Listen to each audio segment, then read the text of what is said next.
For different order of reaction, different order of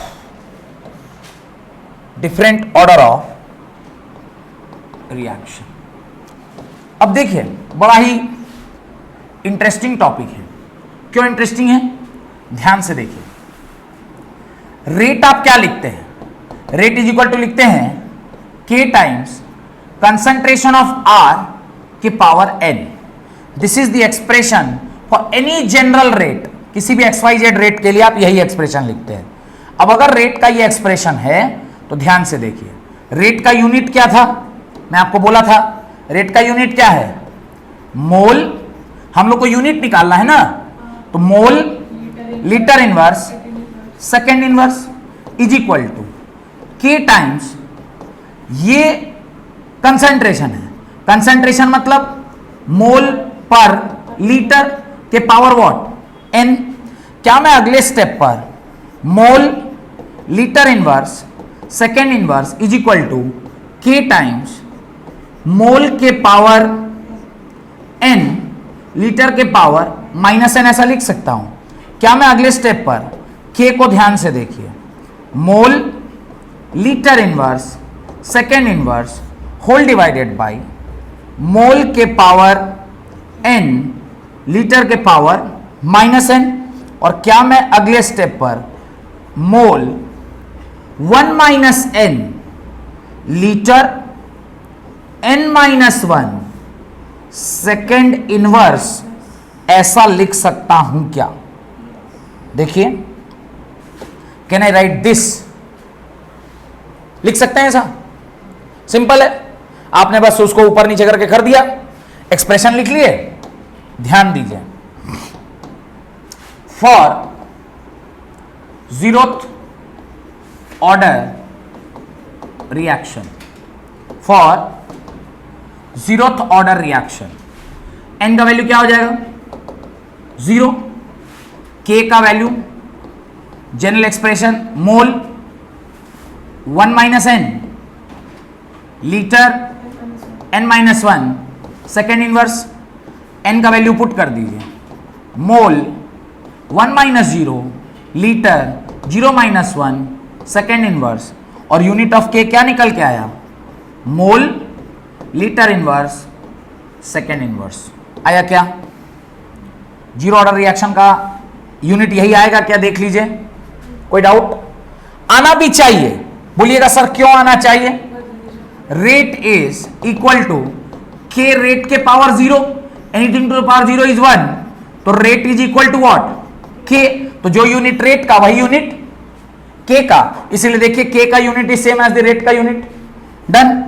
point number 2, for first order reaction, for first order reaction. अब जब आप first order reaction के लिए देखिएगा तो K मैं डायरेक्टली जनरल एक्सप्रेशन में वैल्यू पुट कर रहा हूं, मोल 1 minus 1 litre 1 minus 1 second inverse. और इसको जब आप सॉल्व कीजिएगा तो आएगा मोल के पावर 0 लीटर के पावर 0 सेकेंड इनवर्स, यानी K जो आएगा वो क्या आ जाएगा? Second inverse. यानी फर्स्ट ऑर्डर का कोई रिएक्शन हुआ तो उसका K का वैल्यू क्या आएगा? सेकेंड इनवर्स आएगा। कोई दिक्कत? सेकेंड ऑर्डर का कोई दिक्कत? बढ़े आगे, थर्ड ऑर्डर में आइए। राइट दी third order reaction, sorry second order reaction. जब आप सेकेंड ऑर्डर का कोई भी रिएक्शन लिखते हैं तो उसके लिए जो रेट कांस्टेंट का यूनिट है, अच्छा रेट कांस्टेंट का यूनिट इसका तो वेरिएबल होता है कि हर बार अलग अलग आ रहा है, N का वैल्यू के ऊपर डिपेंडेंट है। अब डायरेक्टली मैं K पर उसका वैल्यू पुट कर रहा हूं, मोल 1 minus 2 into litre 2 minus 1 second inverse K mole minus 1 litre 1 second inverse. ये क्या आ गया? This is the unit for second order. अब थर्ड ऑर्डर की मैं बात करता हूं, ध्यान से देखिएगा। थर्ड ऑर्डर कहेगा सर थर्ड ऑर्डर आप क्या लिखिएगा? हम ही लोग लिख लेंगे?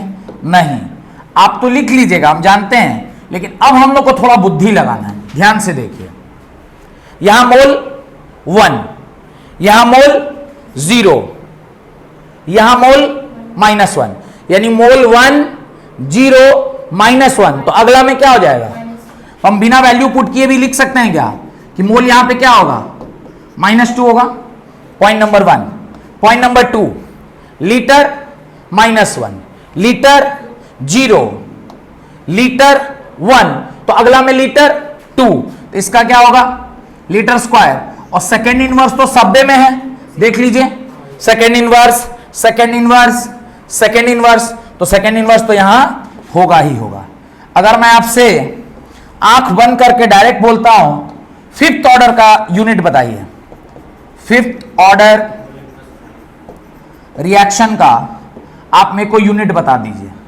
डायरेक्टली लिख देंगे क्या? डायरेक्टली क्या लिखेंगे? K इज इक्वल टू 3 था तो -2, तो ये क्या हो जाएगा? -4 L4 सेकेंड इनवर्स। समझ में आ गया? बोलेंगे सर क्या फायदा है इसको पढ़ के, हम लोग क्यों निकाल रहे हैं यूनिट? सवाल में, क्वेश्चन में लिखा रहेगा for a particular reaction the rate constant is 3 × 10⁻², second inverse. क्या लिखा? For a particular reaction the rate constant is 3 × 10⁻², second inverse. Unit देख के पता करना है कि रिएक्शन कौन सा है, 0 ऑर्डर का है कि फर्स्ट ऑर्डर का है कि सेकेंड ऑर्डर का है कि थर्ड ऑर्डर का है कि कौन सा है। क्यों? क्योंकि ये तो एक्सपेरिमेंटल है। एक्सपेरिमेंटल डेटा तो हमको निकालना मुश्किल है, पर यूनिट दे देगा तो यूनिट से तो पहचान लेंगे कि कौन सा ऑर्डर का रिएक्शन है, उससे काफी सारा काम हम लोग का निकल जाता है। समझ में आया? इससे आपका unit of rate of reaction खत्म हुआ। हेडिंग डाल लीजिए मॉलिक्युलरिटी ऑफ अ रिएक्शन। हेडिंग डाल लीजिए मॉलिक्युलरिटी ऑफ अ रिएक्शन।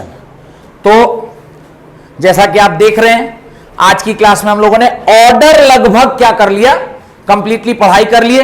2 लॉ पढ़े और ऑर्डर पढ़े, तीनों ही टॉपिक बहुत important topic, law of mass action, rate law and order of the reaction, ये तीनों ही टॉपिक बहुत इंपॉर्टेंट टॉपिक है। ठीक है, अगर मेरा वीडियो आपको अच्छा लग रहा है तो इसे लाइक कीजिए, शेयर कीजिए और प्लीज मेरे चैनल को सब्सक्राइब कीजिए, ताकि कोई भी वीडियो मैं अपलोड करूं तो उसका नोटिफिकेशन आप तक पहुंचे और आप उसे देखें, सीखें, पढ़ें और अच्छा करें।